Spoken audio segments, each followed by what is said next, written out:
Buenas noches, ¿cómo andan? ¿Cómo están? Bienvenidos a un nuevo programa de No Culpe, segundo programa de la quinta temporada. ¿No te enganchaste ayer? Bueno, te cuento, nuestros programas están en nuestro canal de YouTube, Canal 9 Televida, podés chusmearlo. Y el de hoy va a estar súper interesante porque la segunda parte de Malargüe. Estuvimos allí, así que un beso gigante a la municipalidad y a todos aquellos que nos recibieron muy, pero muy bien del hermoso departamento. Así que un beso gigante. Vamos a hablar de los mitos y leyendas de distintos lugares de Malargüe. ¿Estás en tu casa? ¿Nos estás mirando? Bueno, quiero que nos mimes en este segundo programa, que nos digas de qué departamento nos estás mirando en este momento en vivo, al 261-316-00. También lo podés hacer a través de nuestras redes sociales. Está nuestro reel en Canal 9 Televida, así que nos comentás: Goga, estoy mirando de las Heras, Guaymallén, Valle de Uco, el Este. Bueno, te leemos. Y ahora sí, señor director, que se abra panel, por favor, porque voy a recibir a mis invitados, que tienen que ver con mis invitados de ayer también. ¿Cómo le va, Rulo?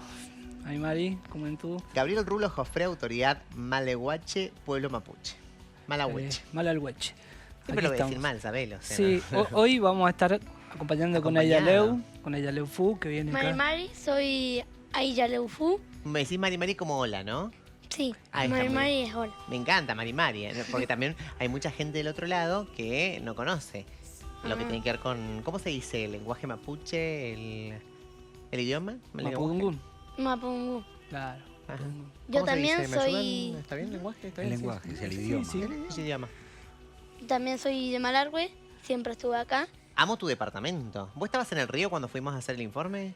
Creo ¿Jugando? que sí. Ah, jugando en el río, ¿no estabas? Ajá, estábamos metidos en el río con mi hermano y un amigo. Ah, muy bien. Qué frío que hacía y ustedes están jugando en el río. O sea, los admiro. Ya está. Yo estaba así, viste, con la campera cual tía, viste, los niños jugaban, estaban mojándose ahí, viste. Nosotros ya estábamos en la cabañita. ¿Quieres mandar un saludo a tu escuela? Sí, un saludo a la escuela José Ranco, 16828. Ay, qué bien, sabe de memoria, 16828. Me encanta, ¿eh? Me encanta que lo traigas. Gracias. Ese día que nos metimos al río, Sí. yo no sentía las piernas. Ay, qué lindo. Estaba tan frío que todo el rato estaba... Y después la agarró hipotermia y lo llevaron al hospital. Qué hermoso testimonio, ¿no? Bueno, pero No estás creo, acá. Pero no creo, después te sí. calentaste, sí, con... Sí, me quedé normal, ahí tomamos la media tarde. Muy bien, Claro, qué rico, ahí me todo encanta. bien. Estuvimos allí, obviamente, en un ratito vamos a ver el informe especial, pero nos recibieron muy bien. He comido como nunca en Comiendo, Malargüe. comiendo. No, ay, qué rico. Voy a recibir también a Roberto Tripolone, historiador Robert. Un placer tenerte. Igualmente, me encanta. Hace mucho que no venías. Hace mucho que no venía. Es que me estabas engañando con cada día, ¿viste? No, ¿viste Estabas ahí que- con cada día engañándome, ¿viste? Y yo viéndote cómo me rompías el corazón. Pero bueno, esto es así. No, pero tenía ganas de venir, hace mucho que no venía. Así Es que verdad. estoy contento de estar acá. Un placer. Y nuestro amigo de la casa, Diego Grilli, escritor mendocino de... Que todo nunca lo te engaño, que siempre soy Qué bueno, es fiel. verdad, sí, Es sí, sí, verdad. sí. Casi me engañaste, pero te traje de repente. No, soy exclusivo de este programa. sí. ¿Eh? Soy exclusivo de este programa. Claro, sí, más te vale. Sí, más sí, te claro vale. que sí. Con lo que nos divertimos con Diego cada vez que hacemos... Bueno, ahora vamos a hacer San Rafael, pero lo que nos divertimos, Sí, esos sí. viajes son únicos, le contamos a la Únicos, gente. experiencias Únicos. únicas. Deberíamos hacer un programa del viaje, ¿sí? Del viaje, un backstage del viaje. Sí, sí, tal cual. Y voy a también recibir, ¿no? A Juan Chilaca, hacedor cultural de Malargüe. Juancito, ¿cómo estás? ¿Qué tal, Goga? ¿Cómo están? Muy bien, muy Un bien. saludo para todos ahí en el estudio. Viste que te hacemos trabajar no solamente el sábado, sino también el domingo, ¿viste? Esto es así. Podías explayarte, Juanchi, o sea, podías decir, sí, Goga, la verdad es que lo disfruto, no es un trabajo para mí, podías haber dicho todas esas cosas y la remábamos un rato, pero bueno, no hubo remada, así que hubo un silencio que el productor me está matando, porque no se hace silencio, Juanchi, en televisión, no hay cosa peor que el silencio. Pero bueno, te voy a ir entendiendo. Vamos al informe especial que mi querida gente hermosa que me ha visitado esta noche. Vamos a recorrer nuestro querido departamento de Malargüe y nos encontramos con esto.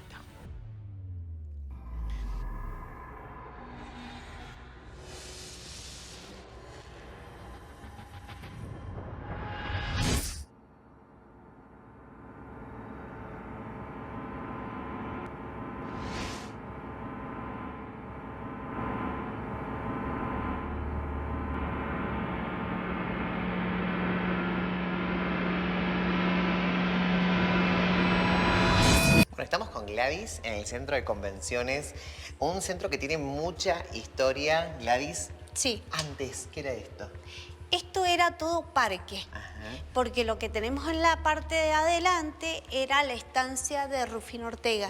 Entonces tenemos el molino histórico, tenemos la casona que viene siendo donde está ahora el museo, los artesanos más cultura, era el casco de la estancia. Entonces todo esto era parque. Vemos imágenes que tienen que ver con la cultura de Malargüe, de Mendoza. Exacto. Muy propia de la zona. Sí.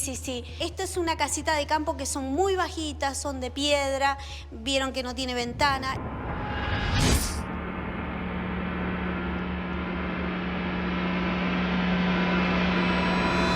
Bueno, un poco el pantallazo de Rufino Ortega, porque bueno, allí obviamente estaba su casa, su hacienda, ¿no? Y una de las preguntas que nos hicimos acá, mucha gente dice, conozco a Rufino Ortega por la calle o por tal cosa, pero realmente la pregunta es, ¿fue genocida? ¿Fue prócer para muchos? Estamos hablando del padre. Recordemos que Rufino Ortega es quien también ayuda a Julio y a Roca en la campaña del desierto. Entonces, bueno, ahí empieza como a ver de qué prócer estamos hablando. ¿Es un prócer? ¿Es un genocida? ¿Qué pasa en Mendoza con él? Sé que el hijo quiso limpiarse, ¿no? Félix quiso limpiarse ampliamente porque dijo, todo bien con mi papá, pero no quiero esa imagen. ¿Quién fue Rufino Ortega? ¿Héroe? ¿Villano? Bueno, nosotros... te lo largué así, ¿viste? Sí, ¡Bum! sí, mira, creo que te encanta meterme en quilombo. Me Después me encanta. putean en las A redes. mí me encanta que acá digan todo lo que no pueden decir las escuelas. Claro, sí, totalmente. Bueno, en realidad me parece que nosotros podríamos plantear la situación, poner en contexto en dónde está, cómo actúa, qué hace, para que la gente que está del otro lado empiece a conocer el personaje, si es que no lo conocen. No es un personaje tan conocido, se conoce la calle, ¿no? Se conoce la calle y cuando vos buscas información tampoco hay tanta, ¿no? Entonces, y que después ellos decidan si fue un villano, un prócer, un genocida, que ellos le pongan, si querés, el título que quieran. ¿Verdadero o falso que ayudó Julio Roca en la campaña Sí, del desierto? claro, claramente. Digamos, es un personaje muy polémico, ¿no? Es muy polémico. Él entra en la órbita política en lo que nosotros conocemos en la historia. La historia nosotros básicamente, o la historia argentina, la tenemos dividida en diferentes procesos, ¿no? Que nosotros acá en diferentes programas siempre hablamos de diferentes procesos, ¿no? Y después de nuestras guerras civiles, después de nuestra guerra civil y de la batalla de Pavón en 1861, comienza lo que nosotros conocemos como a organizar el nuevo Estado. Esta nueva nación que está floreciendo en forma ordenada, la empezamos a conocer y empezamos a conocer un montón de personajes que hay muchas calles, plazas, escuelas, ¿no? Porque es bastante reciente, porque son también los que van a un poco documentar estas historias, son los que van a escribirla. El primero que tenemos es Mitre, y ahora vamos a ver cómo Mitre también está vinculado a estos personajes, que son bastante posteriores. Estamos hablando de las campañas o de la conquista del desierto, que es a partir de 1880, ¿no? O lo metemos en ese segmento. Y pensemos que Mitre ya está mucho antes de eso. De hecho, después del 61 va a ser presidente. Entonces viene la presidencia de Mitre, de Sarmiento, que también va a ser muy polémico con este tema, y Avellaneda, que las campañas o la conquista del desierto empiezan en el final de su periodo presidencial, ¿no? Después va a venir Roca, ¿no? Porque que obtienen una fama muy fuerte por estas conquistas. Rufino Ortega le va a pasar acá. Digamos, el puntapié de inicio para estas campañas un poco va a ser Mendoza, porque hay una zona que se llamaba como el Triángulo de Neuquén, ahora se le dice así, ¿no? Pero que era una zona que había que avanzar. Entonces, empiezan a ver, como hoy conocemos, como los medios de comunicación pueden coaccionar y pueden llevar las cosas para el lugar que quieren. Bueno, esto pasó, ¿no? Mitre, nosotros cuando leemos las memorias de Mitre, que Mitre escribe como la biografía de San Martín en un librazo que hace, que cuando no lo sabemos analizar, nos podemos comer varios baches, ¿no? Varios baches. Pero, por ejemplo, él... para que también empecemos a entender la diferencia entre el prócer, el villano y esto que vos planteaste. Cuando San Martín está por cruzar los Andes y que va a ser la campaña de libertad, ¿no? Que es, pensemos que estamos hablando en el 17, en 1817, muchos años antes. En el 16 se va a consultar con el lonco de los pehuenches, que es una figura del cacique. Va a ser una consulta, digamos, un parlamento al fuerte de San Carlos, que era como una línea de límite. Empecemos ahora a estructurarnos en estas líneas que van teniendo como un límite, ¿no?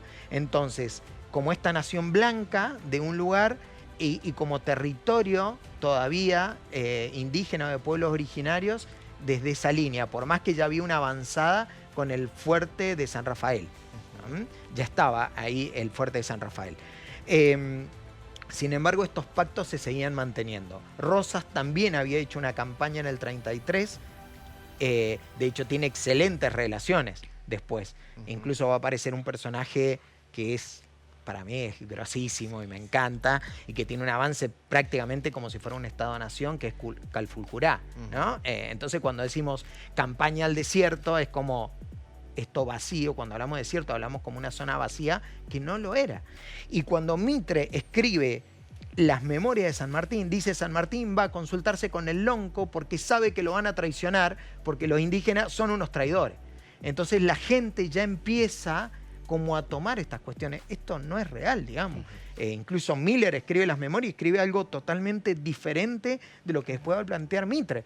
Pero Mitre está en este proceso de estos próceres que dijimos recién, que les molestan los gauchos, los indígenas, ¿no? Todo lo que no eran los tipos de galera o el civilizado, como llamaban ellos. Entonces Sarmiento, de hecho Sarmiento, el padre del aula, como lo tenemos, ya que no estamos en la escuela y lo podemos decir, él en un momento lo dice: hay que matar hasta el niño, estamos hablando de los pueblos originarios, porque lleva el mal en su interior al hombre civilizado. Qué fuerte. ¿No? Siendo presidente. Rulo, fuerte esto. Sí, la verdad que, bueno, poder dialogar sobre estos procesos, nosotros decimos algo así, ¿no? Vos ponés la basurita abajo de la alfombra tanto que en un momento te tropezás, ¿no? Pasás por arriba de la alfombra, te tropezás de tanto que has metido abajo. Si no podemos resolver estos dilemas en el proceso de conformación de lo que hoy día son estas sociedades diversas, plurales, no nos damos la oportunidad, la verdad que vamos a correr con el riesgo constante de tener esas confrontaciones que no han sido resueltas. En este caso, la figura de Rufino Ortega es realmente, no solo, para compartir un poco, no solo era Mitre, sino que hubo un historiador en Mendoza que se llamaba David Hudson, que es una especie de Mitre local. Nosotros decimos, el Mitre de allá es el David Hudson de acá, y el Roca de allá es el Rufino Ortega de acá.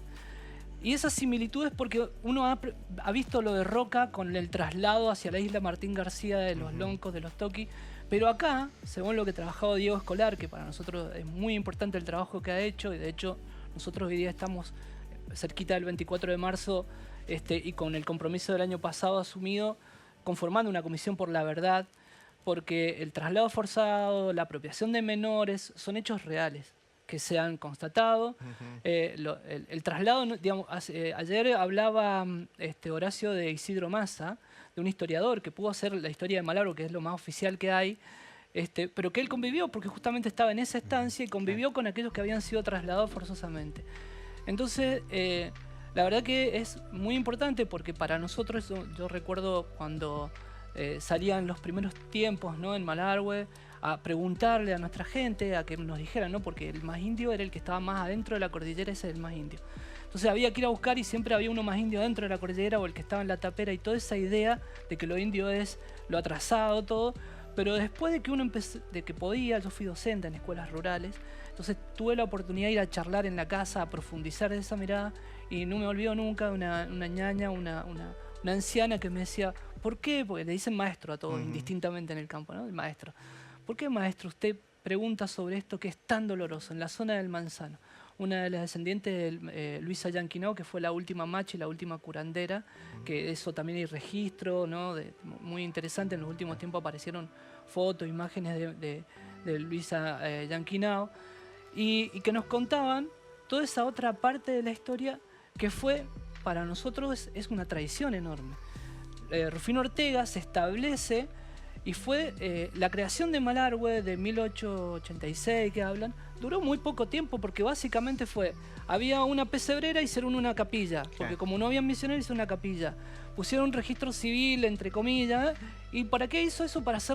Creó un departamento para ser nombrado diputado y después poder venir acá a Mendoza y a participar en ese momento de la democracia. No era como ahora, entonces solamente podían ir los electos ahí a estar, y después terminó siendo gobernador de Mendoza, ¿no? Entonces fue una maniobra política muy elaborada en su momento para generar todo eso, para conseguir. Y después Malargüe desaparece y nuevamente es distrito de San Rafael hasta el año 50. Entonces, es un misterio de la historia que no es tan misterioso, digamos. Es un movimiento, una manipulación política. Y esto es importante entenderlo, porque si nosotros nos tapamos esas verdades, entonces, y hoy día reclamamos que un político sea puro, casto y todo lo demás, veamos todos esos antecedentes, ¿no? Creo que también estaría bueno ahí marcar que esto que veníamos diciendo recién, de las diferencias de próceres que admiramos y la diferencia de cómo actuaban otros personajes, Claro. es que avanzan, Claro. ¿no? Avanzan Es. cuidando intereses generalmente ajenos, Claro. primero eso, y que un poco lo que estaba comentando él de toda esta movida que hace Ortega ahí, pensemos que estaba aprobado por la sociedad del momento. De hecho, que él sea gobernador un poco es el premio Claro. a estas campañas. Que Roca sea presidente es por la fama que le arrastra la campaña, la conquista que hablan ellos, ¿no? Entonces, también ubiquémonos en el tiempo-espacio Obvio. y que la gente está probando estas situaciones y cuánto le llega, ¿no? Porque esto de los hombres que eran los que enfrentaban, porque los hombres eran los que iban a luchar, después de lo que iba quedando, mujeres, niños, ancianos, apresados, trasladados. Incluso acá sabemos que en la estancia de Rodeo tenía un montón de gente laburando que eran del sur, ¿no? Entonces es un personaje Polémico. súper Dejamos polémico. ahí. Sí, seguimos. Juani. Ya vamos a seguirlo desentramando, lógicamente. Tenemos un Juani, rato ¿estás largo. ahí? Juani. ¿Escuchas, Juani? No escucha. Sí, sí. Ah, Estoy perfecto. escuchando. Juani es tímido, ¿viste? Me está costando, Juani. Pero después lo dejás y Claro. arranca. Juani, me está costando, Juani. ¿Qué te pasa, Juani, hoy? ¿Qué te pasa el domingo, Juani? ¿Qué te pasa el domingo? Mirá. Estoy escuchando atentamente. Bueno, vos trabajaste allí, digamos, en la estancia de Rufino Ortega, lo cual obviamente es el museo. ¿Cuál es la perspectiva de la gente, ¿no? Que iba allí? ¿Conocía quién era Rufino Ortega? ¿Quería conocer? ¿No le interesaba? ¿Es un personaje popular, no popular, según tu perspectiva? Bueno, mira, yo creo que acá, si uno recién hablaban de los distintos gobiernos, ¿no? Desde Bartolomé Mitre hasta Roca, ¿no? Y hay que tener en cuenta que si uno tuviese que explayarse en cada uno de esos temas, da para decir, ¿no?, que desaparecieron algo así como 200.000 personas en esos gobiernos, ¿no? Y si uno entra a ver cuánto nos han metido con eso de la conquista del desierto, ¿no? Hoy Malargüe sigue teniendo 0,4 habitantes por kilómetro cuadrado. Creo que si eso no define lo que se decía de que había que poblar la Patagonia y todo lo demás, ¿no? ¿Cuántas cosas podemos marcar? Por supuesto que si vos me estás preguntando con respecto a la casa, a lo que es el casco de la estancia Cañada Colorada, ¿no? Por supuesto, cuánta sangre habrá corrido ahí, ¿no? ¿Por qué? Y porque si tenemos en cuenta en la época en que Ortega se va quedando con estos campos, ¿no?, que primero pertenecieron al creador, por decirlo de alguna manera, de la Villa del Milagro, que fue otro militar que integró también la primera conquista del desierto, que fue la de Rosas, ¿no? Rodríguez, él, por eso es que en Malargüe se dice crea la Villa del Milagro, ¿no?, que después desaparece y bueno, y va a aparecer Ortega en escena. Nosotros, si tuviéramos que hacer claro el ejemplo de que uno a otro, ¿no? Cuando Rodríguez estaba muriendo, Ortega estaba naciendo. Claro. Y después, todos los intereses creados que siempre el general Ortega ha tenido en toda la provincia. Por algo es que tenía Maipú, Rivadavia, Malargüe, ¿no? Y cuando uno ingresa a esa casa que vos me preguntabas, que es el casco de la estancia Cañada Colorado, la Orteguina, vos ves que sobre la parte del ingreso hay un logo que es una moneda. Eso te está dando una idea de quién fue el que estuvo en ese lugar. ¿Por qué? Porque ya estamos hablando de un monopolio, ¿no? Cómo se manejaba a la gente. No solamente a nuestros hermanos originarios, sino a todo aquel que cayó en las redes de ese momento. Entonces vos fíjate, ¿de qué te dice cuando empezás a hablar del territorio? ¿Ah? Y el territorio de Ortega que se adjudicó en el 74, va a estar marcado por eso, ¿no? Claro. Si vos querés trabajar acá adentro, bueno, yo te pago con una moneda que es propia y vos no podés hacer otra cosa que estar dentro de ese territorio como esclavo. Creo que eso, sin ir más lejos para no explayarme demasiado con el tema, te está marcando muchas cosas, ¿no? Total. Por un lado, hay algunos que, por supuesto, lo quieren adjudicar al progreso, a esa cuestión de avanzar a través del tiempo, pero nadie cuenta todo aquello que tuvieron que pasar nuestros hermanos habitando en estas zonas, ¿sí? Porque hoy en día el paisaje es impresionante, los lugares son fabulosos, ¿sí? Pero ha habido cuánto tiempo ha sido defenestrada la población, ¿no? A través de ataques desde, por decir, dar una fecha, 1658 en adelante, ¿no? Y bueno, y siempre diciendo, pero son los malones que avanzaban hacia tal lugar. Pero nadie cuenta de que si esos malones se producían, era porque simplemente la gente se quería defender, no quería terminar de perder todo aquello que había tenido siempre. Y entonces llegaba el blanco, ¿no? Y decía, bueno, este pedazo de terreno es mío. Y resulta que nosotros no vemos eso como algo comercial, ¿no? Como en la actualidad. O sea, sino que nadie es dueño de la tierra, como nadie es dueño del agua, del aire y todo lo demás, ¿no? Entonces creo que todo eso tiene que verse involucrado para poder decir de quién estamos hablando. Y si contáramos anécdotas de Ortega, bueno, creo que hay mucha tela por cortar. Y simplemente, ¿no? El hecho de decir que integró la conquista del desierto, pero antes de integrar la conquista del desierto, él ataca a un cacique que no lo estaba atacando a él, sino que era Udalmán, ¿no?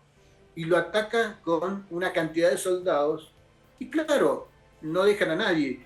Y él dice que arrestaron a una cantidad de gente, pero simplemente los atacaron cuando nadie esperaba que se hiciera. Entonces, así como eso, bueno, tendríamos que analizar muchos otros temas, ¿no? Muy bien, qué picante que está. Mirá que yo le estaba retando a Juanchi. Juanchi, ahora te callas. Le estaba retando porque no habla y me habló todo, ¿viste? Me largó de una absolutamente todo. Vamos al siguiente informe especial y seguimos con esta charla maravillosa. A ver.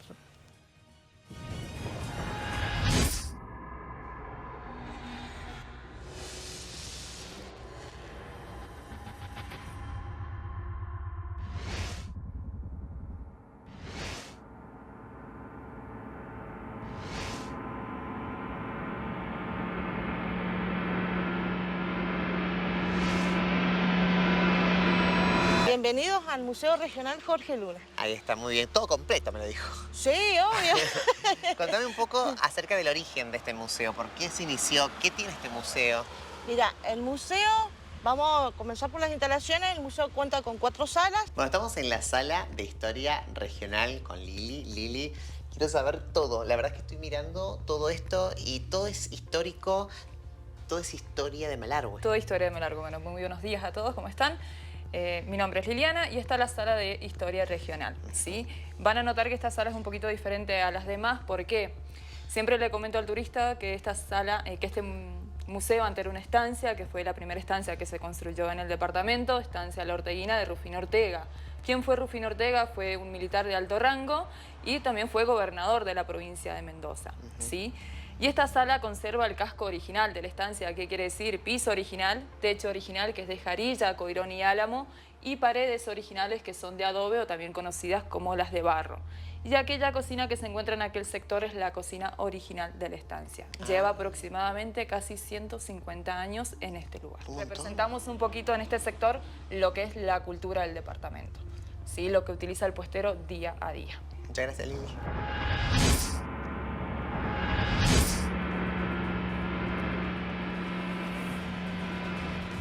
En la estancia de Rufino Ortega. Bueno, allí veíamos, ¿no?, un poquito lo que tiene que ver con este misterio de este personaje histórico. ¿Está bien? Entiendo que es muy paradójico lo que se da en ese lugar, en la estancia de Rufino Ortega, porque él que participó de la conquista del desierto y del exterminio de alguna manera de comunidades aborígenes, hoy su estancia funciona como un testimonio de todo lo que pasó por Malargüe, ¿sí? Desde los dinosaurios, los pueblos originarios, hasta esta figura controversial que representa a Rufino Ortega. Rufino Ortega estuvo colocado allí, en Malargüe, donde de alguna manera estableció su base de operaciones para exterminar aborígenes, para hacer más amplios los límites fronterizos de Argentina en concordancia con las ideas de Mitre, de Sarmiento, de Avellaneda, de delimitar de alguna manera el territorio nacional. Esta estancia conserva elementos de todas las épocas que históricamente Malargüe destaca, ¿sí? Y la verdad que de Rufino Ortega, de este personaje malicioso, sí hay muchas leyendas y mitos totalmente horrorosas y espeluznantes que tienen que ver con cómo eliminaba a los aborígenes. Con lo nativo, con lo autóctono del lugar, ¿no? Y cómo coaccionaba. También hay unas historias que son tremendas. Sí, digamos, cómo coaccionaba no solo con pueblo originario, sino cuando necesitaba algo. No tenía límites, claro, de alguna manera. Claro. Sí. Era como que te apretaba, vos sentías que era una amenaza que iba a ser vos el siguiente. Exactamente. Entonces, todo a fuerza de sangre, sí, claro. Todo a fuerza de violencia de alguna manera, pero fue un personaje clave en la extensión del territorio nacional. Hay que ver también las dos campanas, ¿no? Total. Y entender el contexto.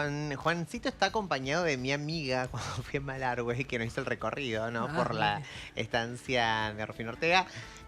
¿Con quién está, Juanchi? No me acuerdo ahora el nombre, pero la amo. Beatriz era, la amo. Hola, Beatriz, me muero. Qué linda Beatriz. Mi amiga Beatriz, es mi amiga. Nos hicimos todo. ¿Es tu esposa? Hola, linda. ¿Es tu esposa? No, somos amigas. Ella quedó en el lugar mío. Yo hace 1 año y medio ya que estoy jubilado.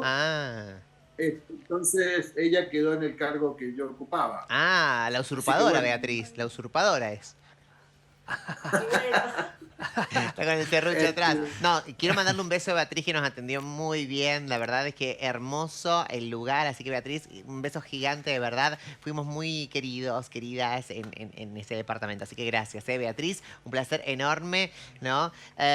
Juan, quiero ir con vos porque la pregunta, vos sabés que la tengo como rodando esto de si el malargüino, ¿está bien? Malargüino, ahí está. Malargüino conoce realmente quién fue Rufino Ortega. Bueno, mira, yo te voy a decir una cosa. Decime. Hay cosas que muchos malargüinos que no hace tanto tiempo ni siquiera conocen.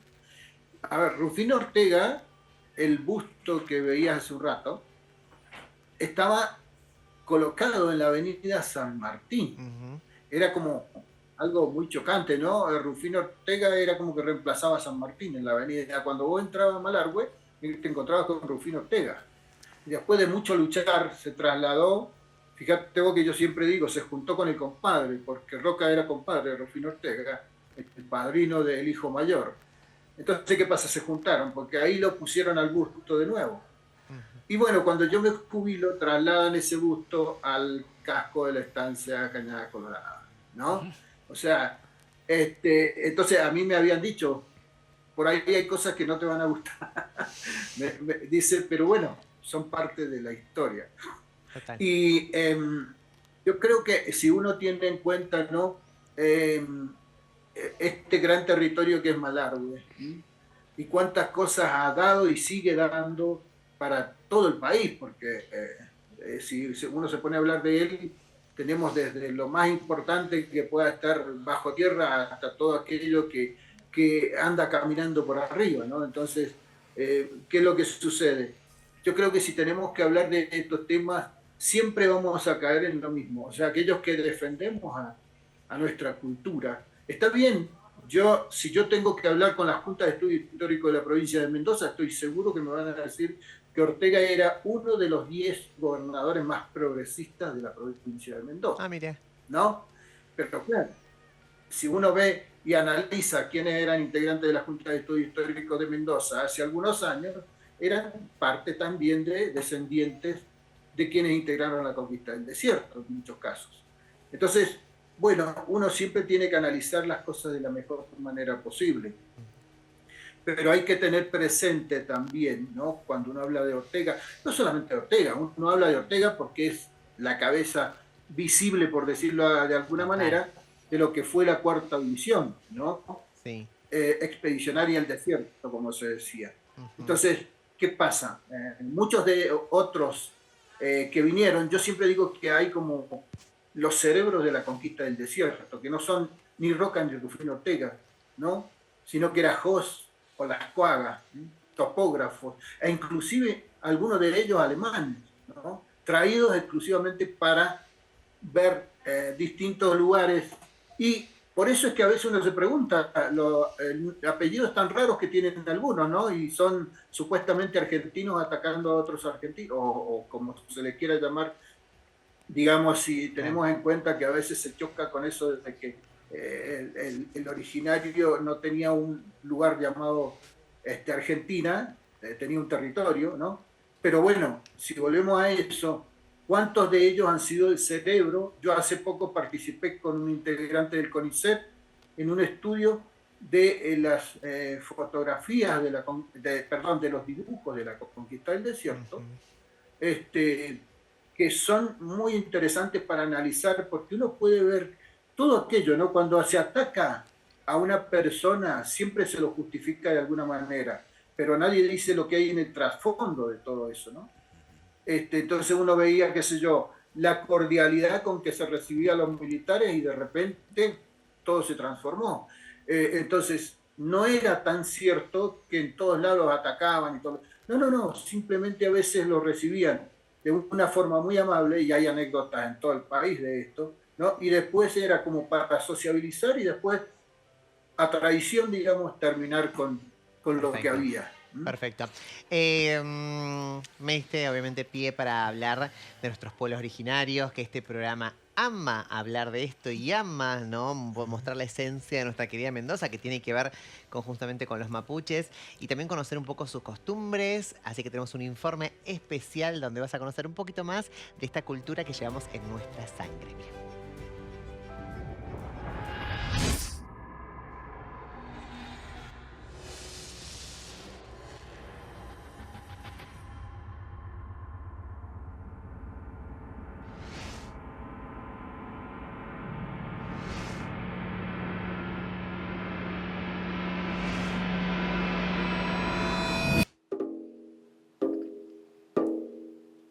Estoy aprendiendo, ¿sí? Esto se llama Cultrum, se llama. Y antes de saber qué es, voy a hablar con él, ¿sí? Con el invitado, con quien nos va a enseñar acerca de su cultura. Estamos en Malargüe, específicamente en los muelles, ¿es así? Federico, sí, estamos en Malargüe, le decimos nosotros, que es como se pronuncia en lengua mapuche más tradicional, que es el lugar de los castillos de piedra. Y como verán, tiene mucho que ver. Estamos en un castillo de piedra. En una ruca, que se traduce como casa de piedra, para que vean el entorno. Yo soy Gabriel Jofré, soy huerquén de la organización Malargüeche. Mi tarea es ser el responsable de llevar el mensaje, las relaciones también, entre las distintas comunidades, familias, entre las distintas personas. Y en ese rol me toca en muchos casos llevar adelante tareas con respecto a las situaciones de cada comunidad, de algunas personas, pero también de ir a encontrarme con, por ejemplo, comunidades de otros territorios, de Neuquén, de Río Negro, de Chubut, de La Pampa, e inclusive de otros pueblos indígenas del norte, ¿no? Del noroeste, argentino, no sé, Diaguitas, Com, Huichi, Pilagá. En esa tarea uno tiene que tener también una formación o una capacidad de poder contar su territorio también. Entonces, parte de lo que me toca es tener una formación, si se quiere, académica, una formación para relacionarme socialmente, pero por el otro lado también poder ser leal y poder responder a lo que los relatos de la gente de este territorio comentan, ¿no? O sea, cómo proteger nuestro territorio tiene que ver con cómo proteger también a la gente que ha vivido y que de alguna manera es la que sigue reproduciendo y reproduciendo durante miles de años esa cultura.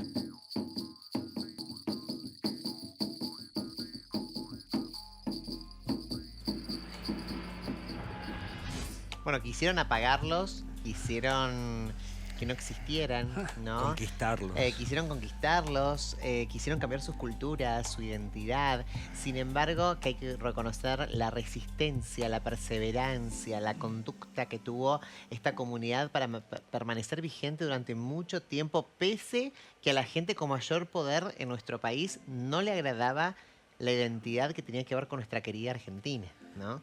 Fedey, te estábamos hablando ayer un poco en casa, un poco cómo poder transmitir qué es esto de la cultura mapuche.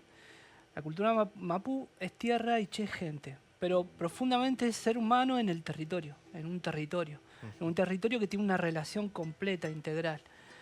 El camino del mapuche, de ser un mapuche, es el camino hacia el reche, hacia la profundidad. El re se utiliza parecido al castellano en el sentido de profundizar esa idea, ¿no? Por ejemplo, un espacio ceremonial se llama rehue. Hue es lugar, como Malalhue, y re es el lugar a donde nos renovamos.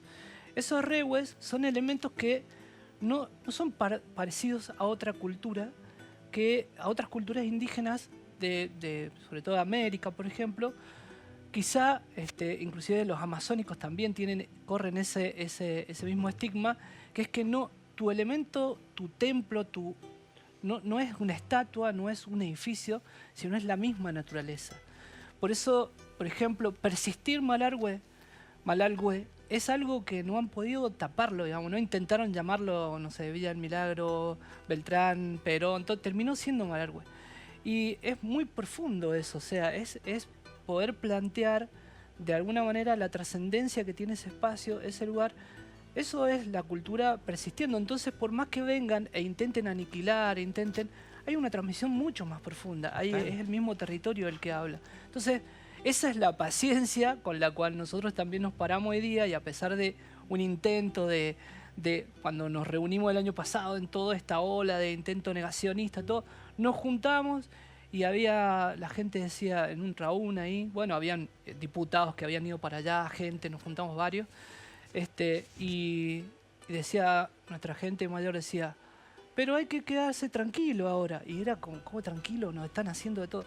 No, hay que quedarse tranquilo. Hablamos con los de Neuquén, con los de Río Negro. Hay que quedarse tranquilo, hay que dejar que esto pase porque esa es la forma en que se manejan. Pero nosotros, con nuestra profundidad, tenemos que dejar que pase el tiempo y que vuelva nuevamente el ciclo y a ver cómo estamos. Eso, digo, es común en la mayoría de los pueblos que hacen eso. En el caso del pueblo mapuche está esa relación con el territorio, esa profundidad que nosotros sabemos que estamos en todas partes y que va a aprender en los pichiqueché, que va a aprender más adelante y que vamos a tener un montón de huenui, decimos. Nosotros diferenciamos el huinca, que es el invasor, del huenui, que es el amigo que viene de otro lado. Y cuando transmitimos estos conocimientos, esta forma de ver las cosas, siempre hemos sido culturas del encuentro. El espacio siempre ha sido, o sea, esto que intentan plantear de que hubieron esas disputas, la verdad que es una síntesis muy macabra porque en realidad un huiliche se diferenciaba de un pehuenche por cómo pisaba, si pisaba con el talón o con el empeine. pero aparte porque es de los pehuenes, de la zona donde están los pehuenes, o los huiliches de la zona del sur, o los picunches de la zona del norte, o los leufuches de la zona donde están los ríos. Entonces, se manipuló, se distorsionó, se intenta poner todo en un ambiente bélico, y nosotros vamos a insistir en que somos una cultura del diálogo. O sea, no hay nada más importante para la cultura mapuche que saber transmitir, que saber encontrarse con el otro y conversar horas si es posible, que es lo que a veces no podemos, ¿no? ¿En qué medita? Todas esas voces que de alguna manera no fueron escuchadas, y volvemos al caso de Rufino Ortega, ¿no? Que no tuvo en cuenta esta escucha, esta sabiduría, esta conexión con la naturaleza, que directamente arrasó con eso, y es el encargado de perpetuar mitos horrorosos acerca de las matanzas que realizó bajo su gestión, ¿sí?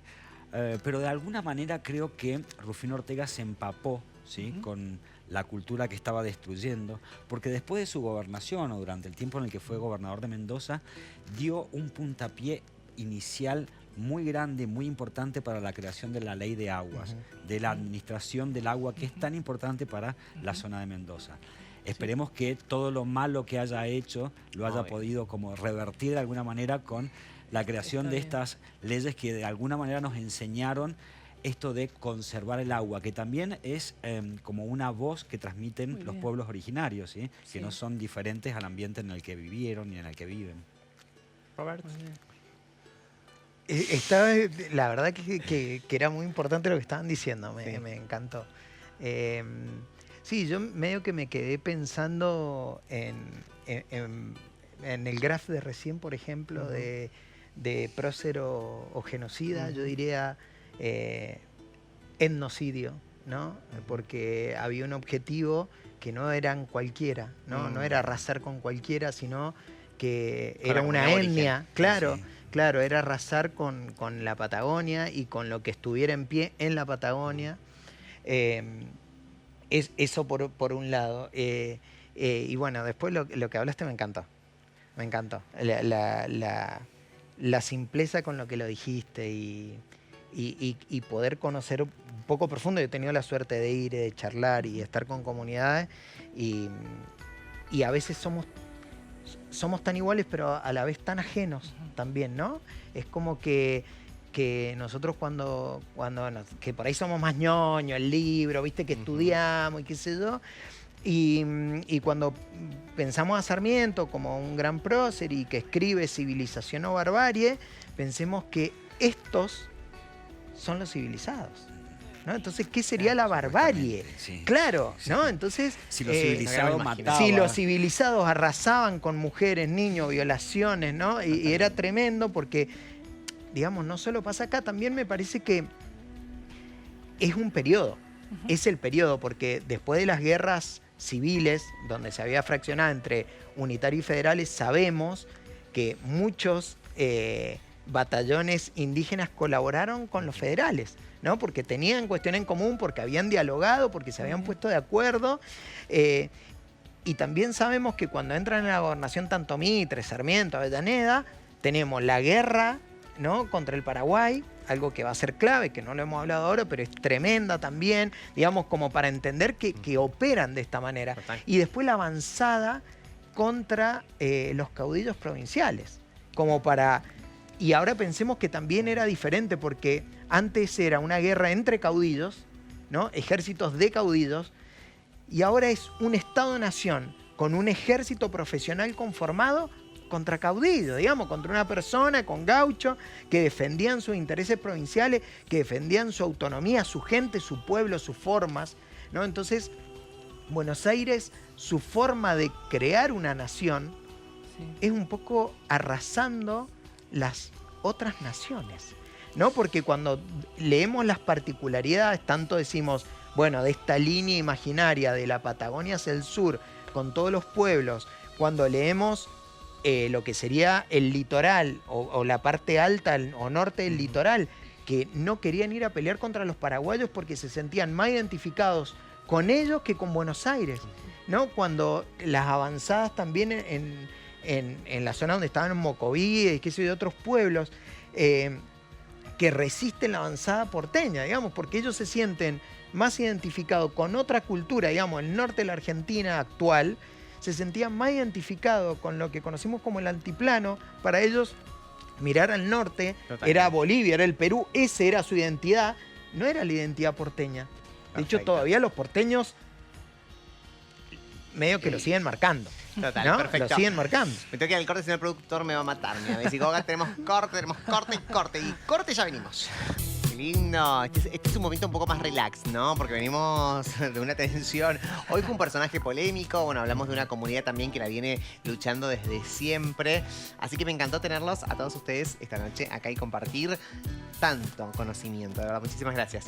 No, gracias. Gracias. Ahora tengo que despedir a Juancito. Perdón, todavía seguís ahí. El productor te mantiene ahí. ¿Hasta qué hora lo va a mantener el productor? Chao, Juancito. Muchas gracias por todo y bueno, hasta cualquier momento les agradezco la invitación. Chao, Juancito, mi corazón. Me encantó. Ya vamos a conocernos cuando volvamos a Malargüe. Gracias, Rulito. Gracias, Robert. Gracias, Diego. Un placer tenerlos esta noche de domingo. Y recuerden que nos volvemos a encontrar el próximo sábado a las 23:30 en la pantalla de Canal 9 Televida. El próximo sábado, 23:30.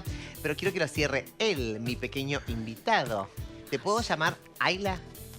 Sí, no hay problema. Me gusta como porque es como que es complicado todo tu nombre, ¿no? Entonces yo te lo reduzco a Claro. Ayla. ¿Puedo Ayla? Sí. Mucha gente me dice de muchas maneras como Aya, Ayeleu. Tengo una prima que su primo también se llama un poco parecido, Ajax, y me dice de la misma manera. Muy bien, ¿vos vas a defender tus raíces? Sí. No, como que sí. Esto no lo esperaba No por el no conozco mucho yo. ¿Pero vas a defender siempre a tu comunidad? Sí. Eso, la llevas en la sangre. Ujú.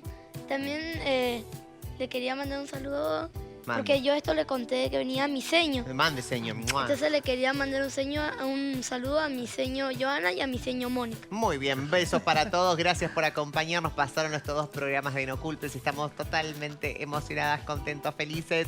Gracias a ustedes por hacer posible que No Culpes llegue a la 5ª temporada. Gracias, Malargüe, por atendernos tan bien. Fuimos muy felices en ese departamento y vamos a volver. Gracias por acompañarnos. Que sean muy, pero muy felices. Chao.